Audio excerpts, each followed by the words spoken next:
So I'm back today with another video. This is Asia Tatiana, aka the multidimensional goddess. Today I'm just going to touch on how I became magnetic. So I'm just going to be giving some insight with that and touching on the things that I've been doing the past couple of months on, just working on myself and working on my inner self. So keep watching. So first things first, I personally feel like once I started to get to know myself on a deeper level and really take the time to focus on myself and working on my inner self, I increased a certain level of magnetism. I won't lie, like when I go out, a lot of times people will stop me and they'll tell me they feel like they know me from somewhere, or maybe sometimes they'll say that I'm beautiful, or maybe sometimes people just want to spark a conversation with me. It does happen to me very frequently. And I feel like, there's a saying where people say, where attention goes, energy flows. That's very true. If you focus on yourself, eventually you will be the focus. Like, that's just what it is. Everybody is always trying to chase things, and even I've been guilty of this, trying to chase things outside of themselves, whether it's love, respect, beauty. Like, you have to, everything starts with the inner self before you start to attract all these things. You know what I mean? Like, if you want a loving partner, you have to start questioning, like, do you even love yourself?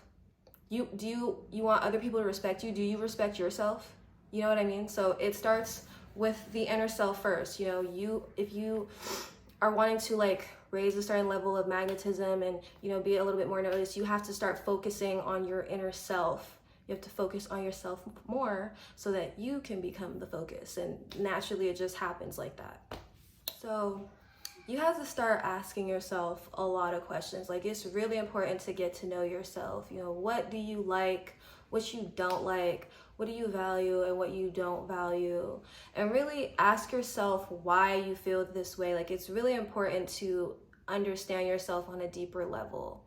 I really have become my own muse and my creativity. I really value my creative expression.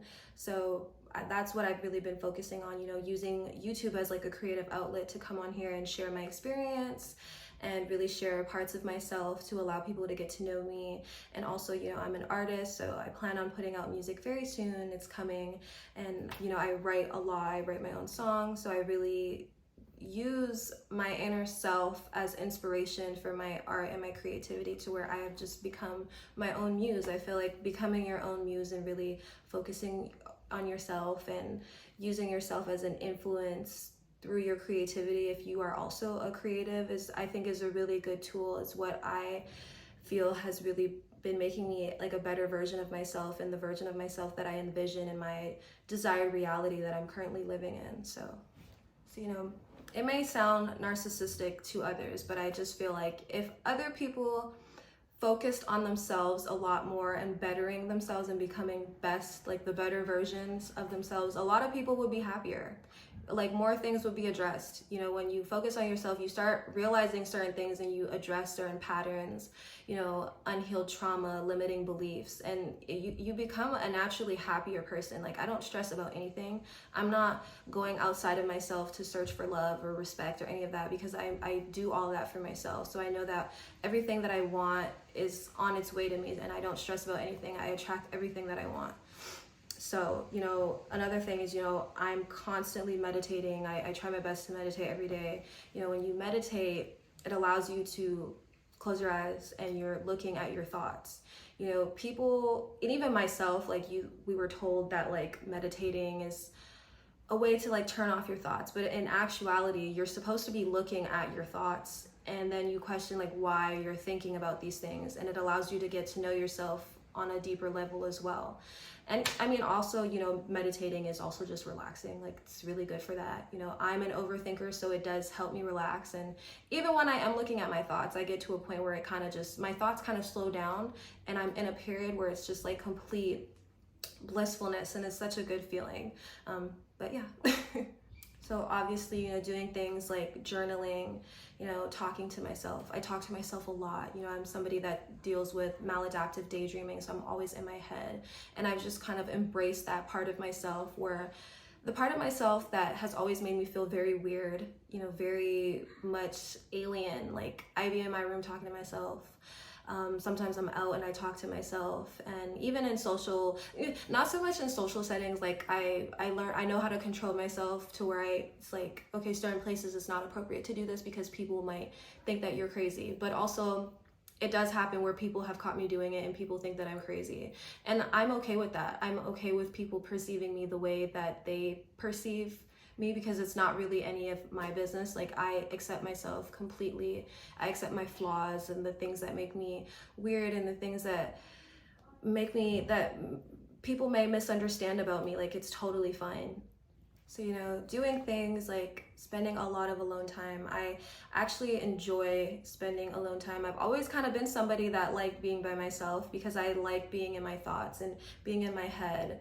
I don't know, like, even as a kid, like, I was always okay with being by myself and playing with my dolls by myself and dressing them up the way that I wanted, because I wasn't being bothered by anybody else's ideas or thoughts and whatnot, or doing things. Like, I didn't like to compromise a lot when I was a kid, so I just always did things by myself, and I didn't have a lot of friends growing up as a kid, and I feel like that's kind of where I excelled, when I was by myself, because I was just in my own little world.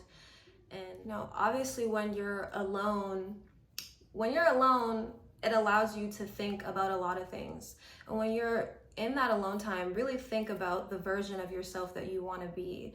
And that version of yourself that you really desire is the version of yourself that is very magnetic. It's very magnetic.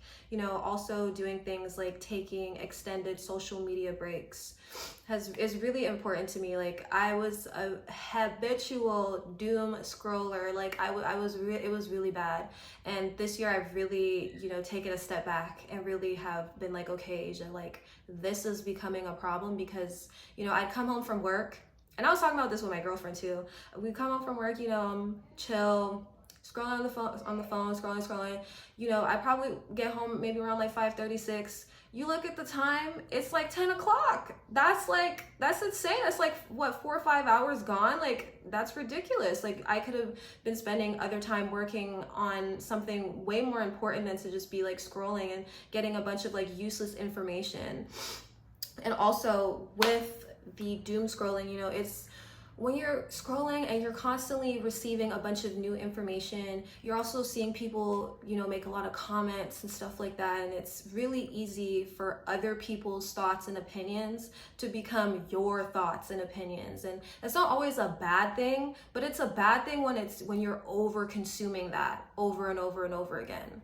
And, you know, one thing you don't want to do is you don't want to get caught up in the herd mentality. You always want to be able to first cultivate your own thoughts, ideas, views, values, like what you believe in, before you let other people make decisions for you and what they think is right. You know, you always want to think for yourself first, because it's a part of just having a self-identity. Like, what do you believe in?